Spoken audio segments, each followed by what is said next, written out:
The show is about to begin. Dude, that's Smylie Kaufman for 61.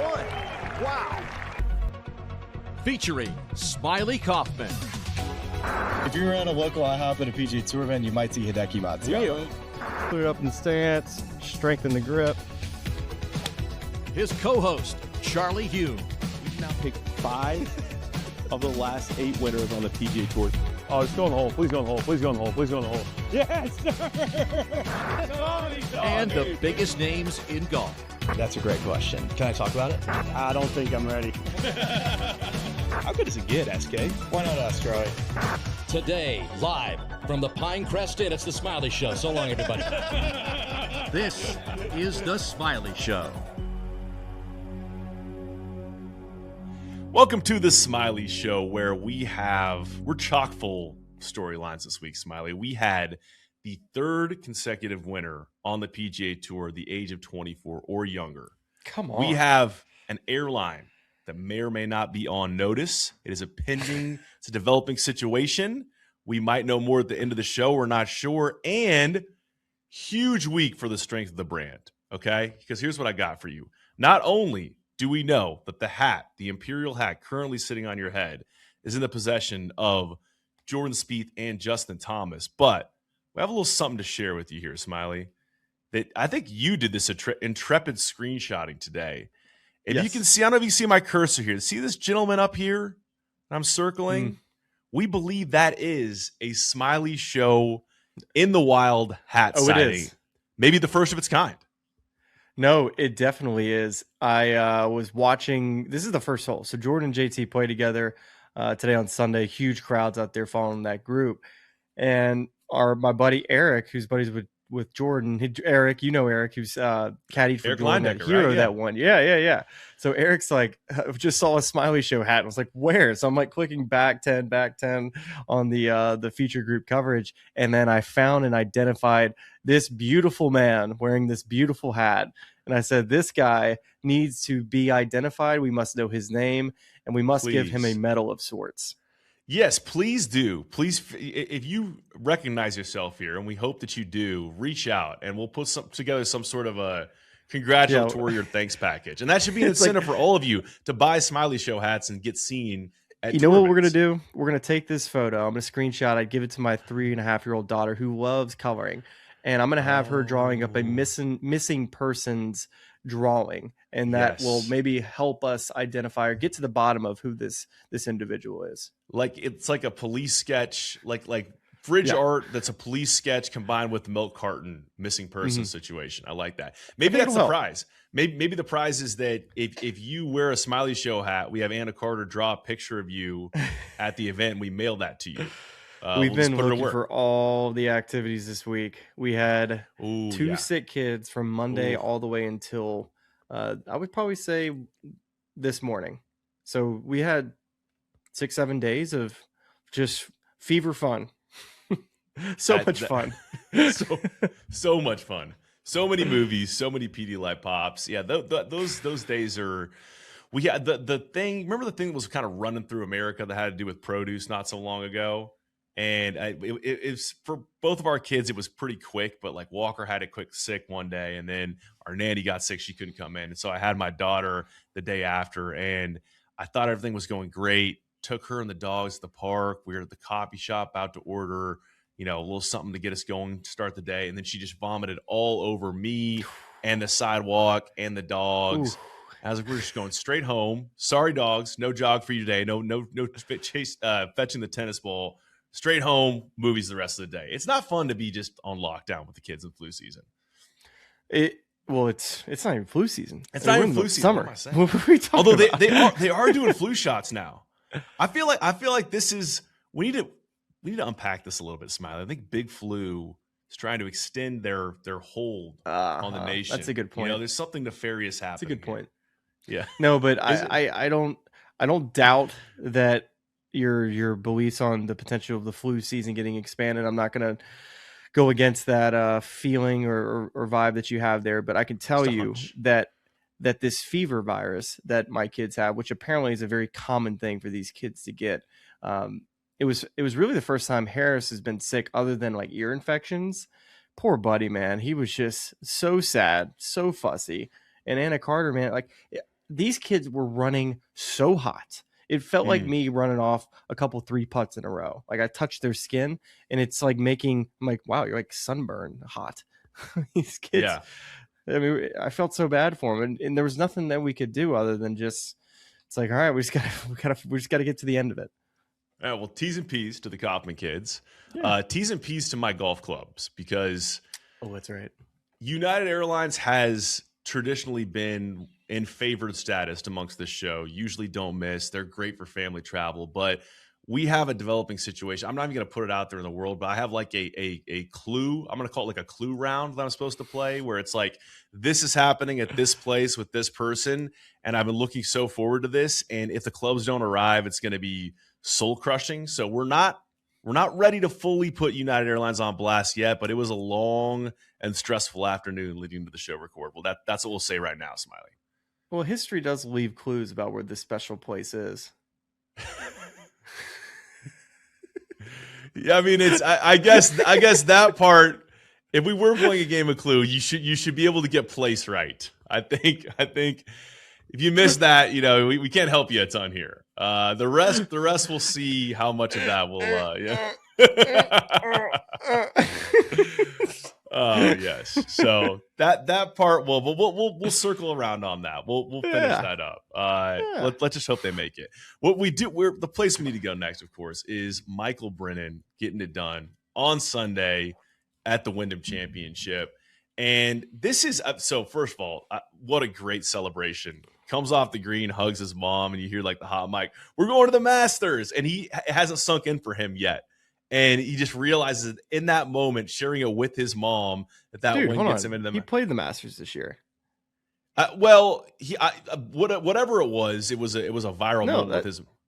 He definitely played the Masters this year. I'm just telling you what I saw on the. I'm telling you what I saw on the. Not to ruin a good moment. Hold the phone. Okay. Now I got to look it up. Well, yeah, because now you got me second guessing. It was he made every cut in the majors this year. He did. So, I don't know. Now this feels he's back in the Masters. Well, this feels less heartfelt than maybe initially it was, because you're exactly right. I don't know why I didn't. Now I can't. Now I'm not sure we should edit this part of the show out. It's more. I think this is something that we just got to remind maybe his mom that they've been there. Yeah, like act like you've been there. Act like you've been there. Like he finished top 25. That's right. Because I remember seeing that scoreboard of like total score to par for all players that made all four cuts. He made all the cuts in the majors. And I don't know why. I mean, I heard it when he came off the ground. I was like, that's so cool. But because I think in this, so she tricked us.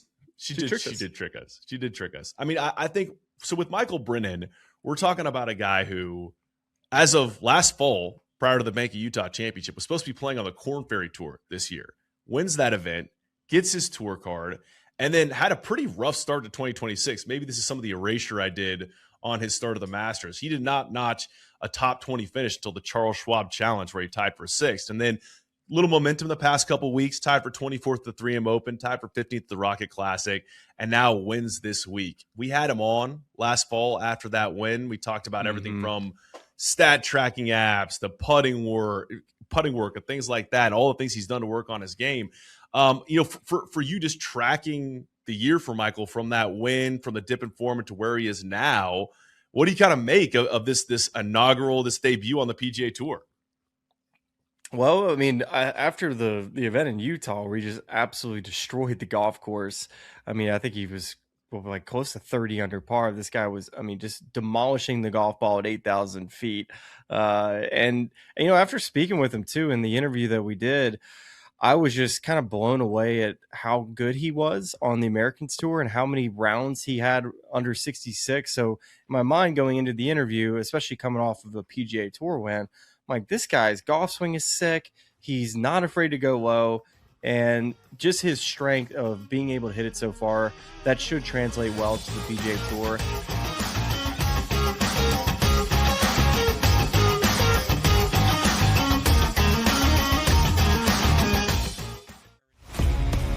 for me, Ohtani is the MVP, even if he pitches 15 games a year and that's it. The guy's the best hitter in baseball, or one of them, and pitches, even if it's 15 games a year and he's great, sign me up. I think he still wins, but I think I like the other investments there. Yeah, I would say we're in total agreement on this. Ohtani's going to win the award, but that doesn't mean that A, he's a good investment at this point, and B, another player isn't a good investment. Pro Baseball Today, only on SportsGrid. What Michigan have to play versus Penn State is insane.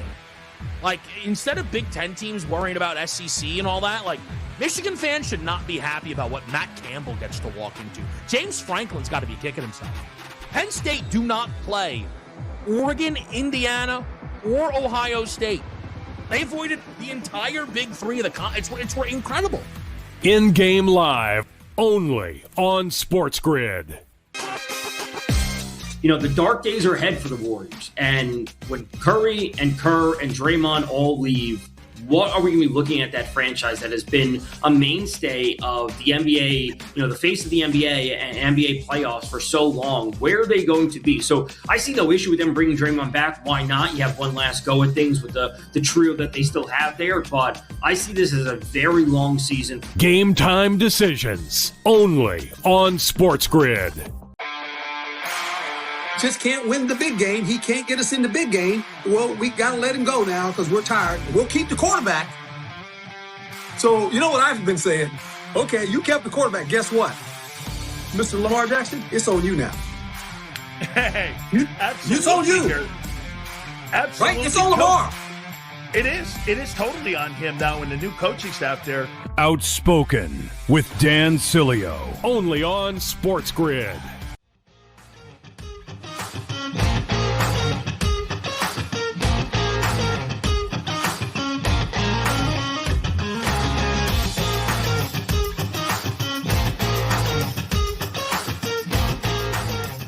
I don't think it's a player thing. I really don't. It's just, we just build it up in the wrong sort of way, right? Like, it's just, Europe has, they did you know, I've been at the last 4 commentating for the World Feed, and it's been a lot of fun. Europe just makes it about the golf and how we can play our best. That's all they do. We seem to make it about our country, and like too big. It becomes too big a thing. And it's like, we just got to bring it down. They play really relaxed. They work really hard that week on the greens. They always outputt us every time. They work really, really hard on the greens. I don't think that's something that, I talked to guys part of the team, and they're like, you know, we're just playing, and we're not quite as focused on the greens and the aspect of using each other and figuring out how are we going to play our best this week in terms of, because we know where the pins are. The pins are not a secret, right? Europe studies so hard on those things, and they grind, and they really use the teamwork to feel like 2 guys are reading it, not during the day, but like beforehand. And so they've got a great grasp of what's coming, and they just make it about the golf. And you can tell when they get out there and playing, they're so relaxed. They're really just playing to win, and that's it. They're not playing to lose. They're just playing to win their match. And it just always feels like we bring like everybody with us in our country. It's just like too much now.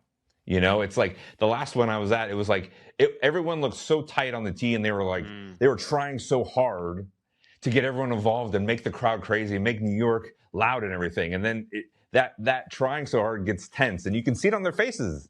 Like nobody looked like themselves to me. Everybody looked tight. They were trying to be something they weren't, you know? And so I didn't see the joy and the happiness of just like, man, I get to go out play with this guy, you know, and we're gonna have a great time. The way Europe talks about it, we're like, there's like so many things we're trying to do out there, and it's just not. That's why, you know, it's one of the great lost things in me. I don't understand why, you know, Paul Isner had one of the great Ryder Cups, and we played so well, and we were underdogs for the first time ever, and he's never been asked to be a part of it in any way. It's just one of the things I don't understand.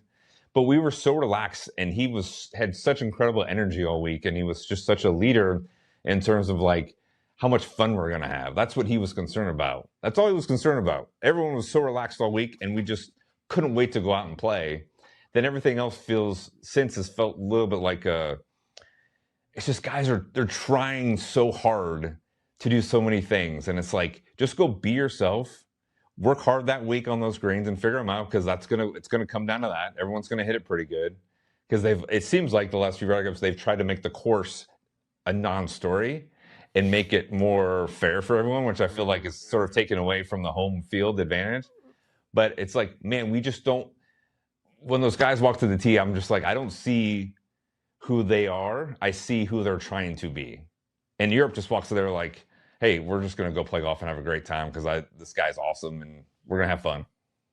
They just don't look that stressed about it. They look like a great opportunity is on the horizon, and we look like we're going to win. We got to win. We got to try hard. It's like I'm kind of talking a lot, but like the best thing about it is like it's already an elevated event. It's already hard, and we seem to make it harder. Mm-hmm. And Europe's like, they know that it's hard, and they're just trying to bring Luke. Tell me Luke's not just totally relaxed on this side. He's just like, well, it's just, they're going to go play, and we feel great about our team. And he just sends such a calming zone to us.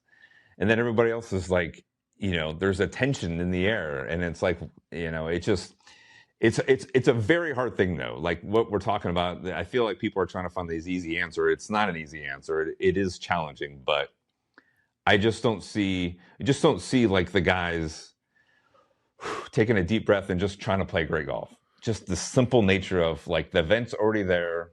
You don't need to make it more than it already is.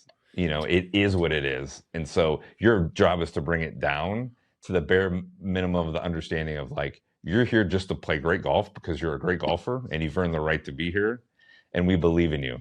Now you can get a little crazier, more like, hey, this course we're going to play is really narrow. So we need dudes to hit fairways. We can't, bombers are, we can get into that later on into the course, but I think the general attitude should just be like, hey man, this is hard. It's high intensity. Let's do everything we can to bring it down, pump our guys up because they're awesome and they're going to play awesome. And that's all we're going to focus on. Yeah. I mean, I think it's interesting. There's a lot to unpack there that's of deep value. And I just wonder that, if specifically you feel like a developmental year on the President's Cup side, like betting in some guys that are a little bit younger is a worthwhile venture. Yeah. It helped me a lot. Yeah. It helped me a ton. Playing the President's Cup and then going to the Ryder Cup helped me a lot. Now, I'm not everybody. Just personally, just like that situation and being in the team room with guys the first time and then the second time is different. I don't know how Jackson might feel, some of the youngers might feel comfortable with the guys already, so it's no big deal. But that is a weird thing. Like, I grew up watching Tiger and Phil, Stricker, all these guys. And all of a sudden I'm in the room with them and I'm their contemporaries and I'm just right there, right? And so that was a shock the first time. Nicholas was our captain, right? Like, it's like that's so cool, man. He called me on the phone and said, "You're on the President's Cup team," right? It's like just things I couldn't imagine in my wildest dreams, right? And so that was a little bit of a shock. The situation, everything was like, my head was spinning all week, right? And so the next time I was there, man, I felt like I took a deep breath and I was in a much better place. Zinger was incredible for me. We talked a lot. He gave me so much confidence. Phil was amazing. Playing with Justin Leonard was a dream come true in so many ways. He was such a valiant leader and he just was so, I mean, he didn't play in the afternoon on Saturday. I played with Phil and he put his arm around me and says, "Hey, I'm going to be here every shot. If you need anything, I'm right here." And he just walked with us all day. And so if I ever need anything, he was just there. There was a presence about him, right? And that's invaluable to a guy like myself who was first time on the team playing Saturday afternoon with Phil in a huge match when we needed every point, right? We were underdogs. And it was just like, holy cow, what a situation, what a man to put his arm around a young kid and be like, "Hey, I'm going to be here the whole round with you. If you need anything, I'm your guy." Another coach, right? So amazing. And, I think sometimes guys don't know how to do that. Justin was very natural at that, and sometimes we grow up a little more individualized and it's not easy for guys to do that when you're competitors.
eventually, like, I got to get out and then get it back down on the ball, right? And so it's a little bit like the chipping. If you start too far left, then you're gonna have to. So, and I like that because, you know, the backswing's hard. It's not an easy thing. It's like, what should I do? And I've gotten a lot of questions like, what's your backswing thought, right? And then it's like, less thoughts sort of the better in a way. I like the left arm in here more than I like both arms, but for kids and stuff, it's just getting, I think, driver, and just usually it's finding the clubs that aren't too heavy.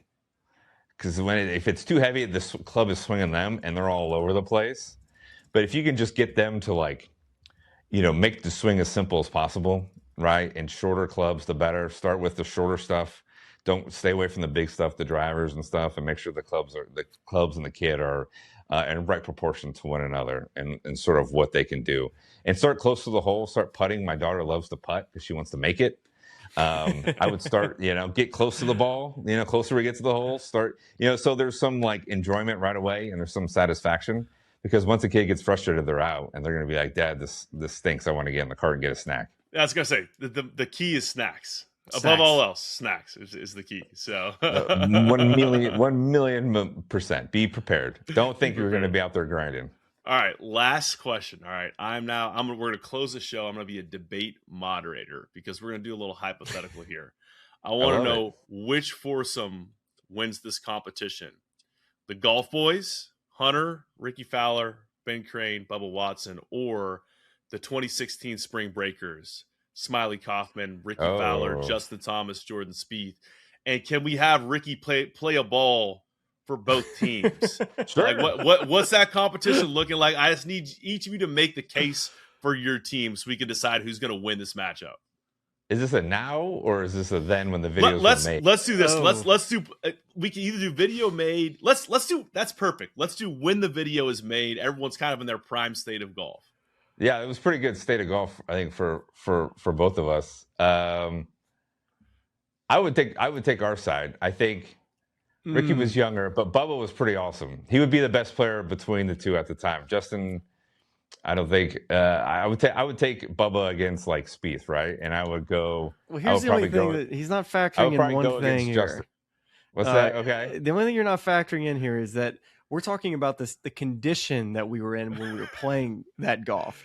They have to play in swimsuits. The entire Smylie team has to play in swimsuits. Oh my gosh! Well, okay, so that's a whole other thing. So we have Kalik Light. Yeah, it was tight. It was straight from Goodwill, and it was like the reason it wasn't here is because it couldn't get there, and so I don't know how Ben Crane can swim and swing in what he was wearing. And Bubba was maybe he was comfortable. He was in overalls, but. I would take our side for sure. I like our team. I don't disagree. I do think that we were probably more hydrated, and I think we probably would have had more fun. That's just my take. No shoes on, so I guess I would rather play at your place. We'll go on the road and play you guys there. Yeah, that'd be fun. Right. My boots are going to be terrible, more Happy Gilmore style. What a gosh! In a day of YouTube. Matches and creation, Charlie. I mean, can you imagine if the Golf Boys play the SC Boys? Blockbuster. We dust them. I love it. That'd be pretty fun. I think I know what's coming on my feed later. That's for sure. We also it needs to be like you two playing a singles match. Get Ben Crane, JT, Bubba, Jordan, and then Ricky has to play himself. And then he has to flip. Does he play 2 balls? He plays 2 balls, and then player 2 flips what team he's on every hole. So the player 2 advantage, to make it fair to balance it out. Yeah. Can you not just see the camera cutting over to Hunter and I? We're just over there on the side of the green, just kind of working on our feels, chipping. Oh, for sure. We're giving each other lessons. Like, how do I look? Am I steep enough? How's my VSP? Is my VSP high enough there? We're just duffing, sculling him across the green, and for sure. I'm sure. I mean, like alternate shot, boys. We're playing alternate shot today. We also need a mobile changing room for Ricky, so he can go into his swimsuit, back into his Golf Boys outfit. You got to get the whole switch back and forth too. Leather, yeah. He might be sweating like a beast in there if we're in the desert. Yeah, you got to be careful. Alternate shot. You're going to be playing the yellow, green, pink balls. Was he playing the Volvic that time, Bubba, or was the Volvic ball? This was good, Bubba. This was good, Bubba. No, he was able to. Oh man! All right, Yeah. Hunter, this has been great, So man. good. Just so much great stuff. I mean, just talking career with you, getting in to the nitty gritty with all of the technical stuff, the Ryder Cup discussions, and of course a little bit of fun at the end. So this was one of my favorites, Hunter. We're gonna have to do this again, and we are going to be following this comeback very closely. We look forward to watching it, buddy. Thanks. Thank you. Thanks, guys. Thank you. We'll see you next week on the Golf Channel. This has been The Smylie Show. You know, I listen to this podcast. It's really cool. And All of our First lovely time. fans and subscribers, but make sure you like and subscribe. It's cool to see what you guys are doing. I know golf fans appreciate it, but we do too, so please keep it up. For all the good people at YouTube, like and subscribe. You guys have some good takes, so I'm happy to come on and shoot the. For me, Ohtani is the MVP, even if he pitches 15 games a year and that's it. The guy's the best hitter in baseball, or one of them, and pitches, even if it's 15 games a year and he's great, sign me up. I think he still wins, but I think I like the other investments there. Yeah, I would say we're in total agreement on this. Ohtani's going to win the award, but that doesn't mean that A, he's a good investment at this point, and B, another player isn't a good investment. Pro Baseball Today, only on SportsGrid. What Michigan have to play versus Penn State is insane. Like, instead of Big Ten teams worrying about SEC and all that, like, Michigan fans should not be happy about what Matt Campbell gets to walk into. James Franklin's got to be kicking himself. Penn State do not play Oregon, Indiana, or Ohio State. They avoided the entire Big Three of the it's incredible. In-game live, only on SportsGrid. You know, the dark days are ahead for the Warriors. And when Curry and Kerr and Draymond all leave, what are we going to be looking at that franchise that has been a mainstay of the NBA, you know, the face of the NBA and NBA playoffs for so long? Where are they going to be? So I see no issue with them bringing Draymond back. Why not? You have one last go at things with the trio that they still have there. But I see this as a very long season. Game time decisions, only on SportsGrid. Just can't win the big game. He can't get us in the big game. Well, we got to let him go now because we're tired. We'll keep the quarterback. So, you know what I've been saying? Okay, you kept the quarterback. Guess what? Mr. Lamar Jackson, it's on you now. Hey, absolutely. It's on you. Absolutely. Right? It's on Lamar. It is. It is totally on him.